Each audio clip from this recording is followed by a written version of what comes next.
السلام عليكم. انا الخرف الحسن الساكنه بمسنانه حي النور. كنعانيو من المقبره ديالنا، كنزربوها كيقطعوها كيدخلوا لها الكلاب. كاين بعض الناس اللي خصهم يبيعوا لها بعض الطروفه في الحواشي ديالها وقاطعين المعبر عليها من الليهان من العين ديالها، وراه السلوكه ديالها كاملين مقطعين، باش كيطلقوا الكلاب والكسيبه اللي كيربي شي حاجه كيتلقى في وسط منا، واللي كيبغي يجلس فيها كيشرب ولا شي حاجه كيجلس في وسط منا. وهذا الشيء هذا كنطلبوا المسؤولين يدخلون عندنا ان شاء الله ويشوفوا معنا في هذه الحاله هذه. حنا كنعانيو هنا بهذا الشيء هذا بزاف، في حد ديال المقابر المساكن راهو ما كيبقاو على لوجه، وكاين اللي كيحفر عليهم كتبقى النسمه دايره في الاحياء.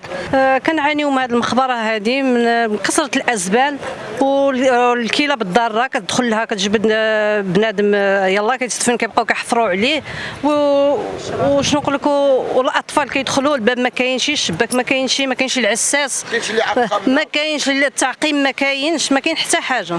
انت كتشوف حنا كنطالبوا السلطات المحليه باش تجي تشوف لنا هذه المقبره هذه، والمسؤولين خاصين على هذا الشيء يجيو يشوفوا لنا هذه المقبره هذه ويصلحوها وتكون بحال المقابر الاخرين. الساكنه ديال الحي اناره تنعاني واخا من هذه المقبره. انت تشوف السيده الايام جا لقى المقبره ديال الام ديالو محفور عليها، ساب واحد السيده تظفر عليها، من يعيطوا للبوليس باللي جاوا وجراو عليها هربت لم.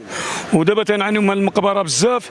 المقبره النص عمار النص باقي غابه، ما كاينش حراسه، ما كاين لا حراسه لا والو. المقبره ولاتنا بحال الغابه. انت تشوف الساكنه عاود بعد من تنهضروا معهم تيرميو الزبل في المقبره.